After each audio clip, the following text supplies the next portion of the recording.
let me tell you something today that most people will not know. I've said this thing in another interview, but I'm going to say this particular one. There was a time that His Excellency Rotimi Amaechi went to the national chairman and was threatening to leave the coalition. Do you know why? He felt that the chairman was pampering Peter Obi, that he was conceding everything to Peter Obi. I had two deputies. One of them was brought by Peter Obi. Amaechi cannot point at anybody in the NWC that you can say is an Amaechi man. I doubt if Atiku can say, okay, this is my person that I nominated. The National Organizing Secretary was Peter Obi man. And by the way, before His Excellency Peter Obi joined the coalition, you had other people like Osita Chidoka, the former Minister of Aviation, in the coalition, working very hard for the coalition building. He was hoping to be the National Organizing Secretary. But when Peter Obi came, in order to bring him, to give him a sense of belonging and everything, that's how we lost Osita Chidoka. Because we now gave that position to Peter Obi to nominate, And there are so many other people within the party system, within the party structure that he nominated. Apart from, so other people were like, why are you giving this man this so much concern? Because we recognize that politics is a game of addition. And the more people were able to lock in, and if we have to make some concession that is not going to kill anybody, then we have to make those concessions. And that's what we did. So if anybody should be complaining of toxic environment or marginalization within the party, no, I don't think His Excellency Peter Obi, given what I know to be the truth. I think they left because that was the second leg of your question. Why did they leave? I think they left because... All right, welcome to another edition of NAIJA UNFILTERED, a SYMFONI podcast. And our guest today is someone you can call X this, X that. But for the purposes of this interview today, he is the National Public Secretary of the African Democratic Congress, Malam Bolaji Abdullahi. It's a pleasure having you. All right, let's start with the topical issue for now. That's the movement of Peter Obi and Obi Kwankwaso to the NDC. Did you see this coming, and how did it hit you? Well, thank you very much. I must admit that it came a little bit as a surprise because we believed that we were building something that was necessary to save Nigeria, our country. Don't forget that when we started the coalition building, and we started coalition building about 2 years ago, it was due to the prevailing situation in all the other opposition political parties, the destabilization of the PDP as well, as it were, and of course the hijack of the party by the Minister of FCT, Wike, the destabilization of the Labour Party, the problem in the SDP, and all the other opposition political parties which became unsuitable or untenable or unviable for opposition politicians. It was at that point that the leading opposition figures in the country decided that we are faced with an existential threat, and unless we are able to come together, we will find ourselves in a situation that by 2027, only President Bola Tinubu will be the viable presidential candidate competing against himself. So Nigeria will have become effectively a one-party state, God forbid. So that was the inspiration. We needed to save Nigeria's multi-party democracy. But more importantly, we believe that the president and his party are running the country in a wrong direction. The level of hardship that Nigerians are faced with today under President Bola Tinubu is unprecedented in the history of Nigeria. So these two compelling reasons made us realize that we needed to come together to form a real coalition. And it was, everything appeared to be going well. Of course, the government was throwing all kind of legal spanner on our works. and trying to stop us. We're writing it and leading up to the national convention, despite everything that the government ruling party did to stop us from holding our national convention. We had a successful national convention that resonated around the country. Then we followed that up with the Ibado Declaration, where all opposition figures gathered in the capital of Oyo State to say, in 2027, regardless of the political platform, we're going to present a single presidential candidate to challenge for power, because we know that once you have a 3-horse race or a 4-horse race, it advantages the incumbent. So the only way to stop President Bola Tinubu, regardless of the power, the resources, and everything that he has, is to present one candidate against him in 2027. Therefore, when His Excellency Peter Obi and Governor Senator Rabiu Musa Kwankwaso decided to leave to NDC, that was a significant break in the coalition we're trying to build. And to that extent, it was greatly disappointing, because for whatever reason, regardless of the justification, what they have done by going to the NDC was to create effectively a 3-horse race. So and as we're hearing, if President Jonathan joins the race, that will make it a 4-horse race. So it's not fatal to the goal of the opposition, but it makes it extremely more difficult for us to challenge for power in 2027. So more or less, the coalition has suffered a terrible blow. And to that extent, we're greatly disappointed. He had led to deepening internal crisis, toxic political environment, and worsening factionalization within the party as his reasons for leaving. Do you share this sentiment? And if you don't, what do you think really made him leave the party? No, I don't think those are pretexts, right? If you are looking for justification for your action, you can identify these as the reasons, and they will probably hold in the eye of the public who are not privy to what is going on behind the scenes. Number one, talking about factionalization. ADC was not factionalized. There is no faction in the ADC.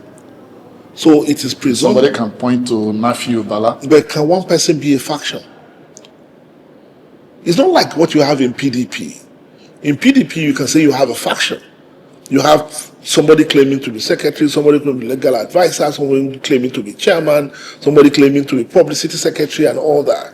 And on the Kabiru Turaki side, led by governor for your state, Sheyi Makinde, you can say you have Kabiru Turaki as chairman, you have my brother Iniebong as the public secretary, you have the secretary, Arapaja, and the rest of them. So who is the secretary of Nafiu Bala? Who is his public secretary? Who is the national treasurer? Who is the financial secretary? So, but for us in the media, sometimes we use these terms, faction, loosely. One person cannot be a faction. There is no faction in the ADC. The legal challenges that we had were legal challenges that were contrived by agents of the federal government to ensure that the opposition coalition did not hold. And we were writing it. We knew that it wasn't going to be, we stopped complaining. We were complaining that, why wouldn't the government leave us alone? Why wouldn't the government leave us alone? Then we realized the government was not going to leave us alone. It's politics. So we had to fight, and we were writing it. And we were making progress, because what are the cases? So for them to say, internal wrangling had always been there. It was the internal wrangling that drove them away from, that drove Excellency Peter Obi from Labour Party. It was the internal wrangling within the NNPP that drove Rabiu Kwankwaso from NNPP. So it was internal wrangling that drove those who came from PDP, who come from SDP. It was internal wrangling. So now that we have a coalition party, ADC, that was seriously challenging the federal government, you don't expect internal wrangling? So you don't expect that government will try to stop us? So, but it's in spite of whatever government is doing that we should have stood up and say we have a duty to fight for multi-party democracy.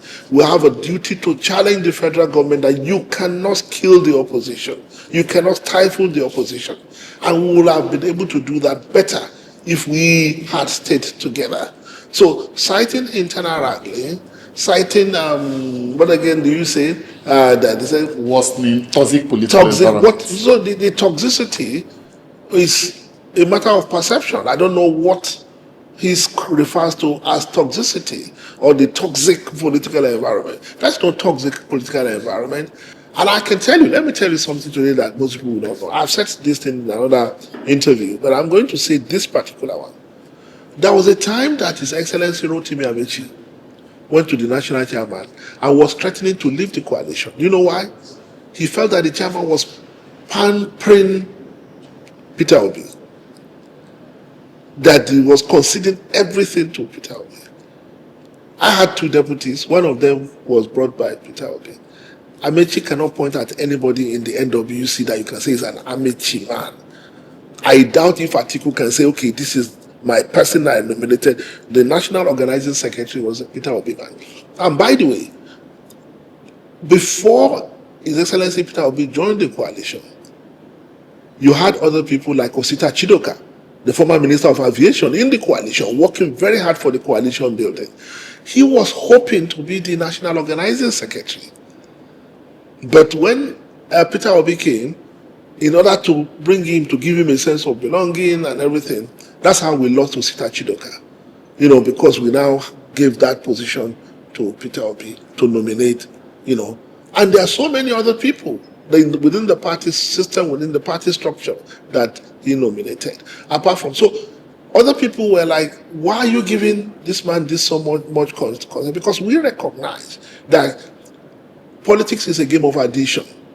And the more people we're able to lock in, and if we have to make some concession that is not going to kill anybody, then we have to make those concessions. And that's why we did. So if anybody should be complaining of toxic environment or marginalization within the party, no, I don't think His Excellency Peter Obi, given what I know to be the truth.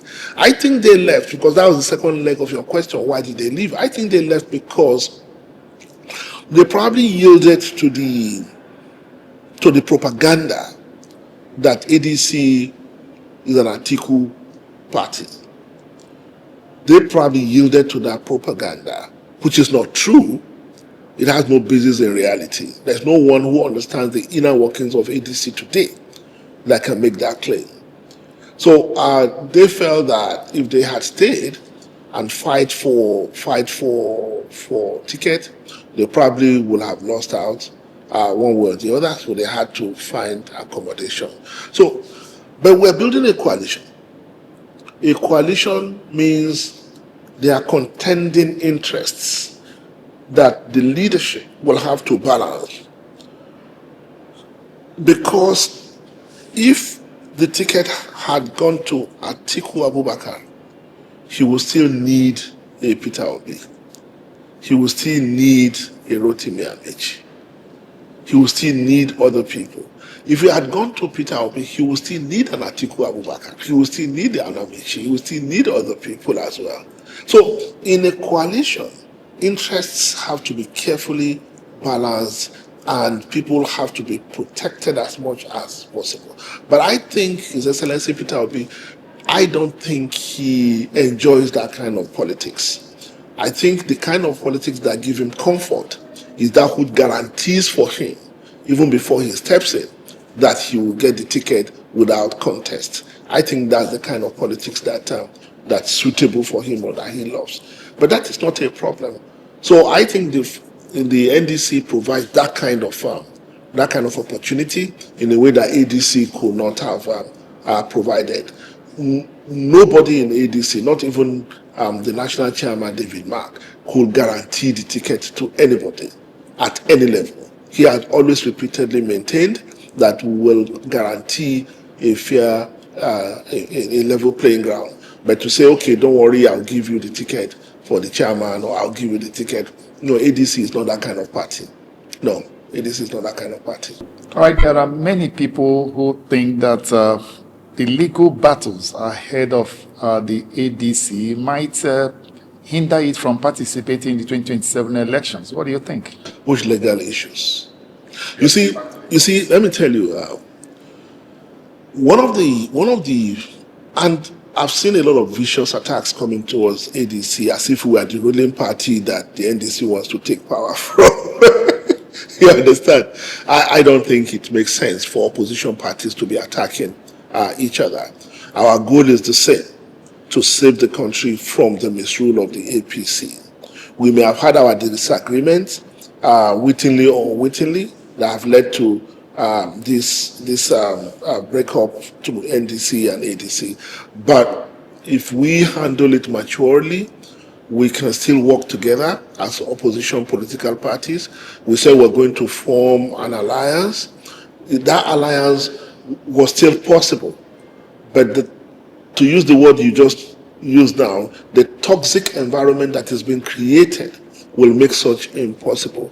We don't consider NDC to be our opponent or our enemy, sorry. We don't consider them to be our enemy. We still see NDC as a potential ally, and we are not ruling out anything.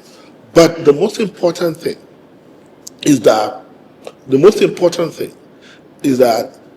they created the impression that ADC is drowning under legal challenges.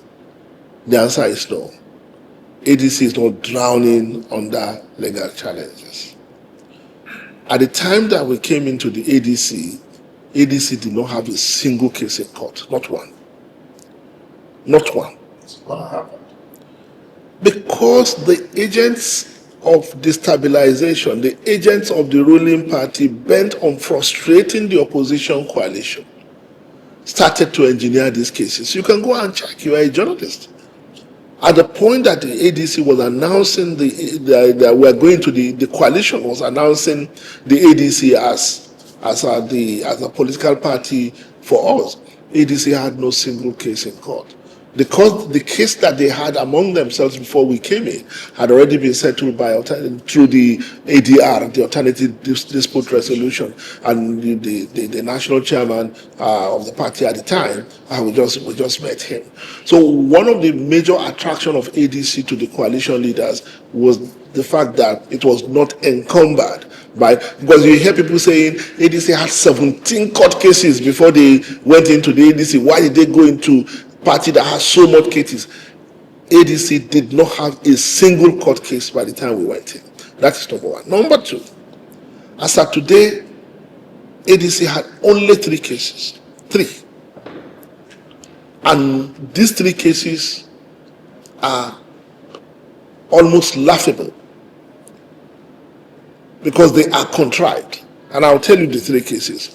One, that was the case that the Supreme Court referred us back, that the case of Nafiu Bala, that the Supreme Court referred us back to the Federal High Court, which is now in front of Justice Nwite, that they are now asking to recuse himself from the case. That is one of the cases. And it has always been there before even His Excellency Peter Obi joined the party in December, because that case was initiated in September. So that case was there.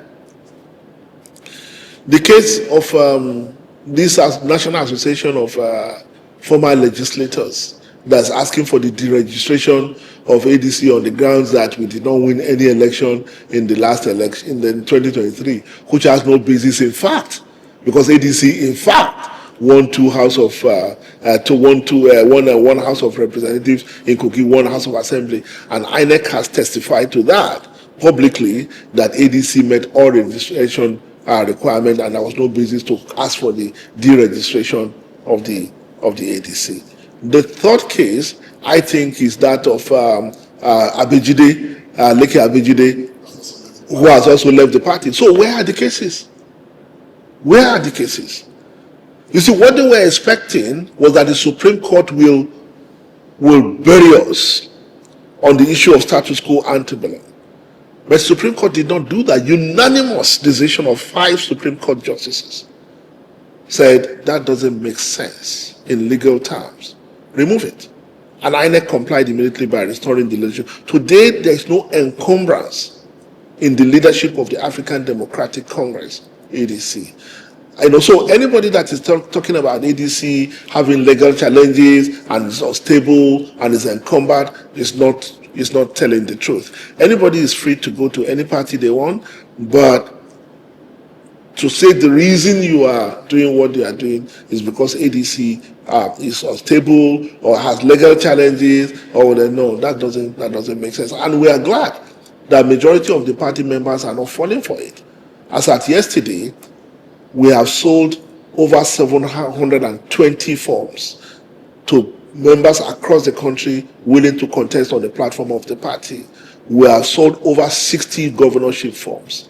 We have sold over 40 governorship forms. We have sold over, 200 House of Representative forms. We have sold over 60 Senate forms. We have sold 3 presidential forms. So, as of today, we have sold over more than 720 forms. And we are still selling. So, anybody that in some states, we have up to 5 governorship aspirants in some states, So in some states, we have up to 9 people wanting to be senators on the platform of ADC. So the idea, the party is falling apart, people are leaving the party. No, it's just illusion. ADC is intact and it is solid. What do you make of the insinuations that some persons within the government circles are trying to frustrate their legal battles by putting pressure on Justice Emeka Nwite to recuse himself on this particular matter, and probably for them to shop for someone they think is pliable to their sentiments?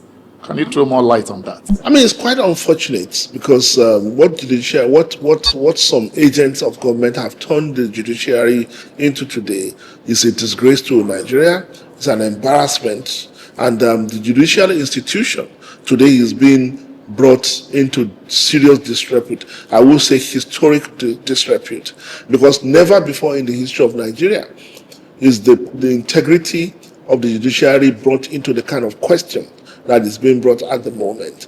People now believe, majority of Nigerians now believe, that the judiciary is an extension of the federal government, that you can no longer trust the judiciary.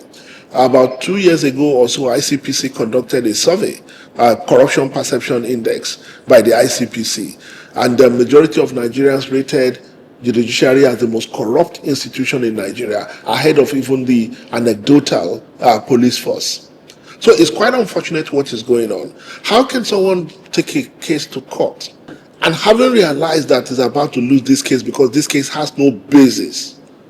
It is a frivolous case. And you saw that you are about to get a judgment that is not favorable to you. That was at that moment you now started writing letters to say judges should be swapped. You cannot file a case and still get to pick which judge will answer that case. But that is what Nafi Bala's agents and handlers in the federal government are trying to do. And Nigerians are watching. The whole world is watching. We said it, that you are trying to get Justice Nwite to recuse himself. He's still one of the few honorable judges. We know those judges that are more or less clients of officials of government. We know judges that are in the pockets of the, and we feel sorry for the Lord Chief Justice of the Federation of Nigeria, an amazing woman, and we hope that she will be able to arrest this nonsense that is going on, because it is bringing the entire judiciary into disrepute. If you file a case that you have been cheated, you will want to see the end of the case. You want to see justice done. So why is it that the plaintiff is the one now delaying the conclusion of the case? Is now the one at the last minute now going around saying that you no longer have confidence in the judge because they are looking for one of the pliant judges. And those pliant judges, we know them. They are in the Federal High Court. They are not more than 3 or 4. So they know they are the ones that they are looking for. So they want to bring them in and to say, okay, answer, do this for us. So we will continue to fight it. Our lawyers will fight it, and will continue to bring this case to the court of public opinion, because it is wrong and it doesn't it doesn't do service to Nigeria. The ADC has also raised several critical issues regarding the necessity and terminology of the new Homeland Security chief that the president appointed. And does it mean a loss of confidence on the NSA? And what does it even represent, having for the first time special advisor on Homeland Security? I mean, for us, we've said it that it doesn't make sense to us. And before we say this kind of thing, we do our research. Because Homeland, the idea of Homeland has a heavy connotation.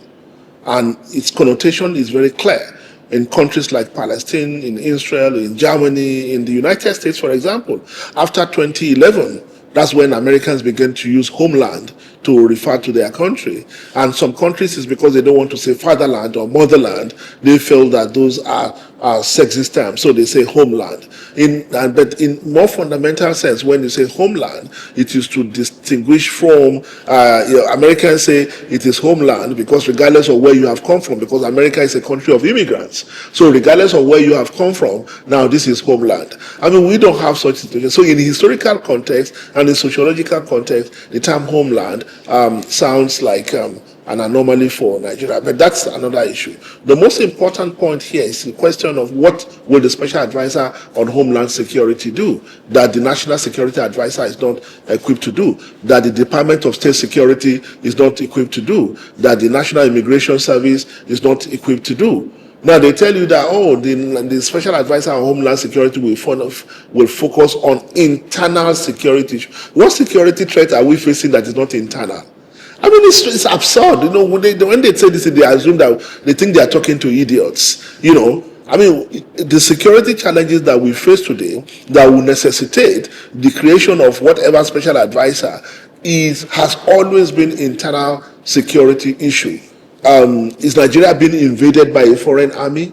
So for you to say that, the special advisor on Homeland Security will focus on internal security issues like terrorism, like banditry, like kidnapping, what else represents the security threat that Nigeria faces? So if what has happened effectively is that the president does not want to get rid of Nuhu Ribadu, the national security advisor, for whatever reason. So of course what he needs to do is to appoint someone that will push this national security advisor into redundancy. But it may sound merely procedural. It's not. A president whose action is suggesting that he no longer has confidence in his national security advisor, it has serious significance for the battle against insecurity in Nigeria. But they don't want to, but without saying it, the mere appointment of a special advisor on Homeland Security signals exactly that you no longer have confidence in your national security advisor. So, but the president must have the courage to say, NSA, I no longer believe in your capacity you don't accommodate. But then election is coming. So for different reasons, they want to say, let's keep everybody in-house as much as possible because they don't know how they will react to that kind of thing. So for us, we believe that one of the biggest challenges of managing insecurity in Nigeria is to build a unified and a central security architecture that is cohesive, that is unified, that is centrally controlled, that can be deployed. Because once you have different security constituencies working at cross purposes, then your ability to coordinate becomes diminished. Now you have the National Security Advisor. So what you are doing is that you are multiplying bases or arenas of institutional rivalry. So you now have this special security advisor on Homeland now potentially working at cross purposes with the national security advisor, with the chief of general staff, with the director of DSS, so it's likely to create more chaos than solve any problem. But in real terms, it doesn't really mean anything. Right, let's look at Malam El-Rufai, who used to be a very vocal voice within the ADC. What are the opposition leaders doing about his detention? Well, I mean, for us, it's been a very painful minus for us because we know that if His Excellency Nasiru El-Rufai were to be free among us today, there were some rules that he could. In fact, there are some people who have said that if he was around, some of the moves towards the NDC would probably not have happened, because he has the capacity, along with other people within the party, to drive, to contain such situations. So we've missed him. But today, regardless of whatever charges they may have against Malam Nasir El-Rufai, Malam Nasir El-Rufai today is a political prisoner of President Bola Ahmed Tinubu, because there is not charges that have been brought against him that is not bailable. What they are doing by taking him to court, then shifting the date of hearing of the bail application, then moving him to another court, fixing another long duration to hear his bail application, is effectively playing games with the law to be able to keep him in detention and out of circulation ahead of the next election. So we in ADC are saying that Malam Nasir El-Rufai is Tinubu's political prisoner. And we are right, last week we were having this conversation within the party leadership, and we are going to begin to deal with this appropriately, because we thought is that the rule of law will prevail and he will be released. We were in court, I was in court twice, on those days that he was arraigned. When he was released briefly for the burial of his late mother, may God rest her soul, we were all there hoping that they then before they picked him up again. But we are going to escalate it regionally. We are going to escalate it internationally. We've been doing this. I will continue to do it. Let's look at. One would have thought, some persons say they are surprised seeing you in the ADC. They have thought that you should have followed His Excellency Bukola Saraki to Wike-backed PDP. What's happening? No. I left PDP in 2024, I think. Yeah, I left PDP in 2024, October 2024 precisely. So since then, my politics has been different from that of His Excellency Bukola Saraki. So he is in PDP, whatever, I don't know which faction, the Wike faction you said. Yeah, I know he's in one of the factions of the PDP, but I'm in the ADC, and I'm very happy in the ADC. I'm very proud to be the face and the voice of the ADC, and and I believe I'm playing a very important role in the opposition. Okay, there is a feeling that ADC is seeing itself as the inheritor of Buhari's supposed support base in the north to run with Atiku. But the feeling that the power rotation between the north and the south is like putting a spanner in that thinking. Some persons are saying the south needs to complete their 8 years before it moves back to the north, or before Buhari is allowed to complete that of the Atiku is allowed to complete that of the north. Does that make sense? No, you see, for us in ADC, you see, that's why we are not saying what everybody is saying. For us in ADC, this is not priority. For us in ADC, Nigeria is faced with existential challenge. This country is being run down. We have a feeling that by the time, okay, look at it. President Bola Tinubu just applied to the World Bank for another $1.7 billion loan. That will bring, from between June 2023 and now, that will bring the total loan from the World Bank alone to over $7 billion. Does this economy look like a $7 billion, an economy that has benefited from a $7 billion loan? So Nigeria is facing a major crisis. For us, the cost of living crisis that is faced by an average Nigerian, and now we're not surprised when our polls came back in and it shows that this issue of zoning is just a conversation among the elite. Majority of Nigerians don't give a damn where the president comes from. They want to be able to feed their family. They don't care whether that person is Birom or Nupe or Igbo or Yoruba or Fulani or Hausa or whatever, or Gwari. They want a president to be able to that can help them to live their lives, that can help them to feed their family, to send their children to school, to pay their hospital bills. Not a president that will make it a deliberate policy of state to tax poverty and make life almost unbearable or impossible for the average poor man, while people in government continue to live in a life of luxury. That's the concern of Nigerians. We are mindful of this balancing thing, and I don't want to go into the argument of how many Northerners have been president, how many years the North has spent as president. I will not get involved in that conversation. For us in ADC, the most important thing, we have a plan. We have a plan to move Nigeria in a different direction.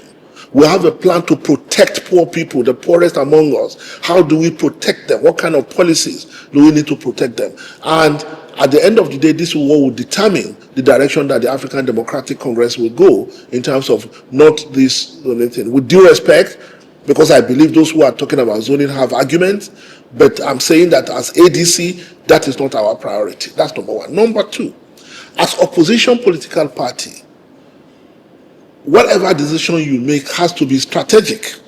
And that is, how do you win the election? Because no matter how brilliant your ideas are, no matter what policy alternatives you have, if you don't win power, all those become merely academic. So as opposition political party, you have to be deliberate in the choice of where your presidential candidate comes from and how you select your leaders.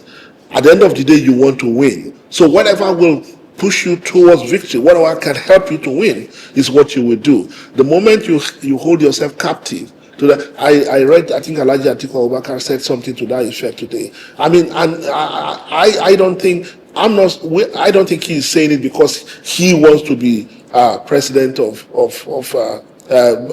presidential candidate of ADC. I don't think that's what he's saying. What he's saying, which we believe in, is that the president of Nigeria, an opposition political party, has to be strategic in deciding who will be. You have to look at what your other parties are doing and what gives you advantage. So if you have three candidates, for example, coming from the South, is it strategic for you to also pick your candidate from the South? If you pick your candidate from the North, will Nigerians punish you for not picking your candidate from the South? Do you want to leave the North a battleground while you fight among three other candidates for votes in the South?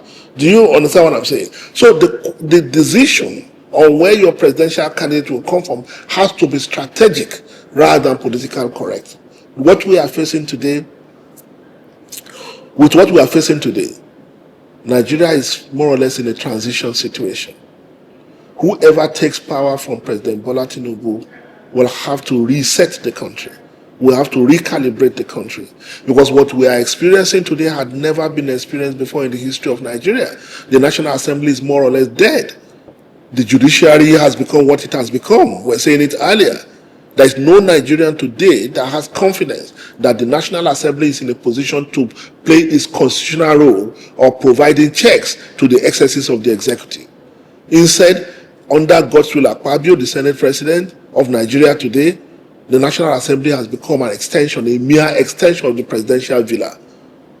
And Senator Akpabio actually sings on your mandate, we shall stand, better than President Bola Tinubu himself. That's what the situation we have found ourselves. We have found ourselves today when only very few Nigerians can tell you confidently that you have a good case. If you go to court, you will get justice. That is a terrible situation to have found ourselves. Not to talk of the existential challenge we face in insecurity, not to talk of how they messed up the economy. You go around the country, no ministry today is functioning. No ministry or agency of government today is functioning. Everything has been domiciled in the presidential villa. Is that the kind of, when you have a government without a functioning bureaucracy, what kind of government is that? And that's why we say whoever comes in 2027 will need to reset the country, because this is not our Nigeria. All right, there is a report that says that capital expenditure by 26 state governments plunged by 2.19 trillion. And within 3 months of the first quarter of 2026, they are no longer spending in infrastructure. The focus now is on politics, and even the argument that monies are now being deducted direct from federation account to a special fund for the prosecution of the presidential campaign. What do you make of all of this? Nigeria is in trouble. This generation of governors who have all emptied into the APC will probably go down in history as the most shameless set of governors in Nigerian history, as the most spineless set of governors in Nigerian history. They are receiving the kind of money the governors are receiving. No generation of governors in Nigerian history has received that kind of money. But what I don't know, the newspaper that reported it, if we go by that report, to even begin to have conversation about how you are deducting from the federation allocation account into the president's campaign, and you are not embarrassed to say it, they are not even denying it. All you hear is the president stepping in to stop the quarrel over who manages the money, who is stealing the money and who is not stealing the money. Do you see how many SUV cars they bought in the name of City Boys or Hope Renewal, or what do they call this, their thing that they are doing? Do you see how many SUV cars they bought? Running into hundreds. Have you seen how many buses? In a government whose first action is to remove fuel subsidy and send Nigerians into unprecedented hardship and suffering. An average Nigerian today cannot afford to buy fuel to transport themselves to the village, cannot afford to run their small business because the price of petrol has been taken away from their hands. Now, the same government that is telling people to endure hardship is the same government that is diverting money that is meant for the people into buying hundreds of fuel guzzling campaign vehicles for the president. I mean, it is a shame, it's an embarrassment. If proven to be right, it's a criminal act for you to be diverting money meant for the people into President Bola Tinubu's campaign. We are hearing about it because they were quarreling over who will control the money. That's the reason we heard about it. If there was no quarrel about who controls the money, then we did not hear that they want to remove, they say, progressive governors forum. What is progressive about what they are doing?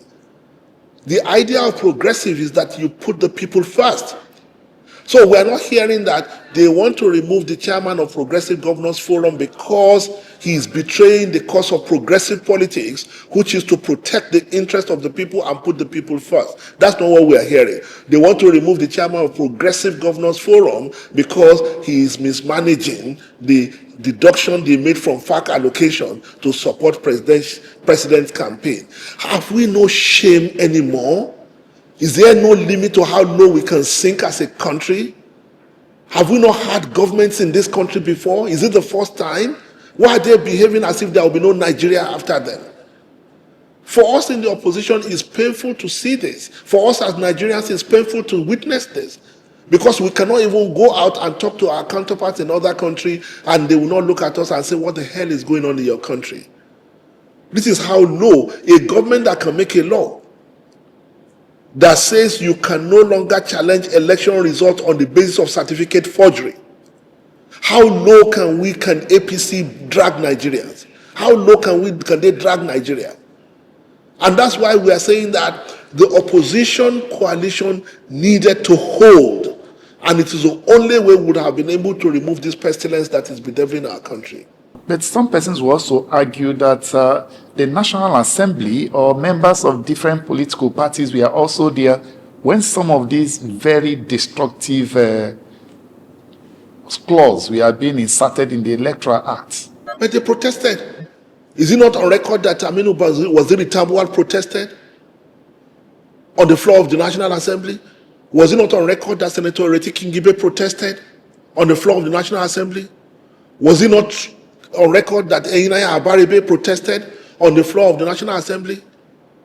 The young man in the House of Rep that raised the issue of the forgery of the tax law, Abdul Samad Dasuki, was he not in the opposition? Was he not the one who brought the issue of forgery of the tax law to national consciousness? The oppositions will have their way, but the majorities at the end of the day will have their way. Even when the rules of the Senate mandated that every senator must vote to defend their position, what did Senator Akpabio, President of the Senate, do? Voice vote. even when there was no provision for voice vote in such situations. So, my brother, what I'm saying is that Nigeria today is under siege by the APC. And it's the only Nigerians that can say enough is enough. But we can't continue like this. What pathway is there for victory for the ADC, given the perception that the party, there is this suspicion and perception that its presidential ticket is reserved for Atiku Abubakar? So what's the pathway for victory for the ADC? I mean, why are you talking as if we give the ticket to Atiku, then we cannot win? Why? Because you say there is perception that the ticket is reserved for Atiku Abubakar. So if we do that, then what is the pathway for ADC? That's what you just said. And that betrays your bias. Well, this is based on public perception. No, perception. Let me assure you, ADC is not holding any ticket for Alhaji Atiku Abubakar. Alhaji Atiku Abubakar, I continue to say it, and I'm in a position to know, does not have any advantage over the two other aspirants that are left within the African Democratic Congress. The way the two other aspirants are running around in the last 1 week, since they took the form in the last couple of days, running around to lobby party leaders to support them, is the same way that Atiku Abubakar, former vice president, is running around party leaders to support him. If the tickets were guaranteed to him, I doubt if Rotimi Amaechi is not one of the most, he was not the most introverted person around. He would have come out to say, this ticket has been reserved for Atiku, so I will no longer participate in this fraud. So, but they know the truth. Alhaji Muhammad Hayatuddin is another person. He has not come out to say, oh, this ticket is reserved for Atiku, therefore I will no longer participate in this. And these are senior party leaders who are in a position to know. So I'm telling you confidently that this ticket of the ADC up to now is open for every single person that has collected form to contest on the platform of ADC. Any other thing is blackmail, mischief, or ignorance. Let's wrap up this way. Has there been any scenario where you reflected that the task of sending President Bola Tinubu out of the villa has been weakened?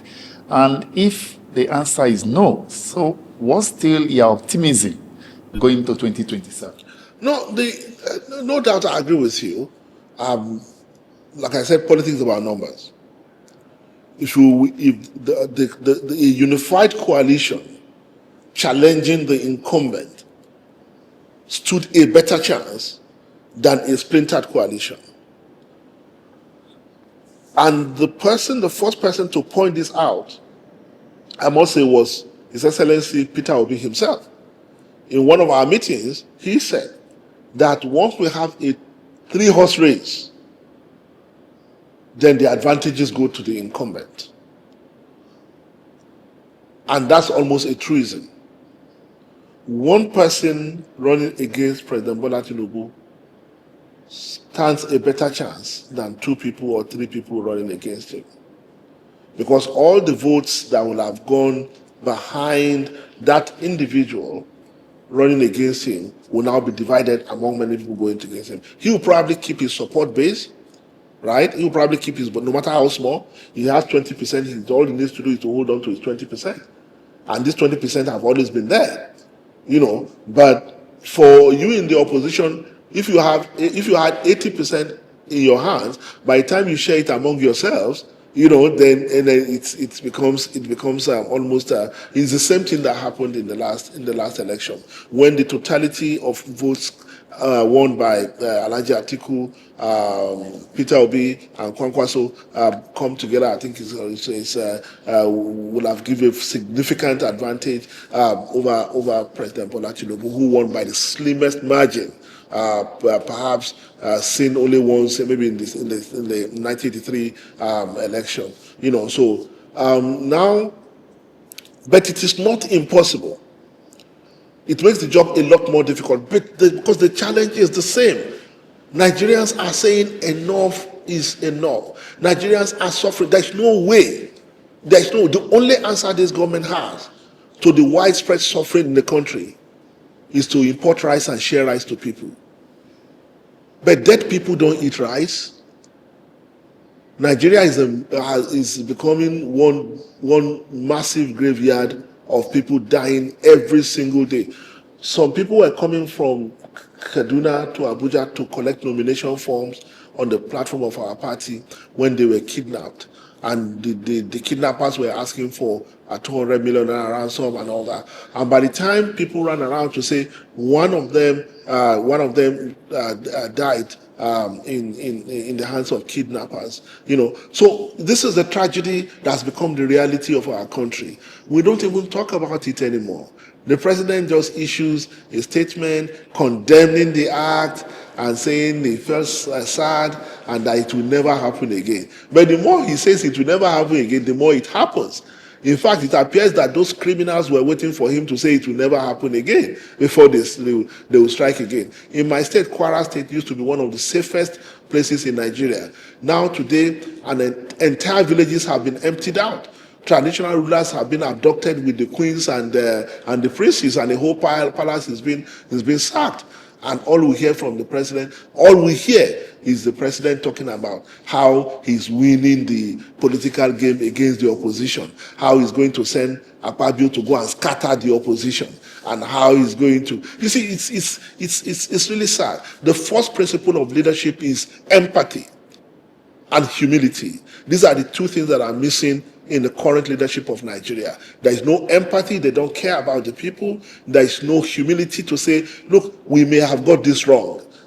And in view of superior argument, we therefore change course and so that we can protect our people better. No, they know everything as far as they are concerned.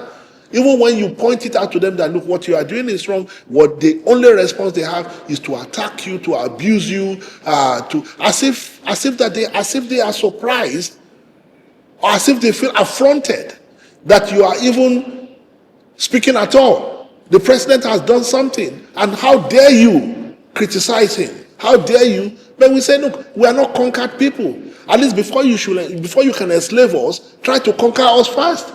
But you have not conquered us, you cannot enslave us. If the only thing we have is our voice, we'll continue to use it. So this APC government is running the country aground, and everybody can see it. The coalition presenting a unified front, we stood a better chance. Now that we have broken into two, it's still possible, it's more difficult, but it's not impossible.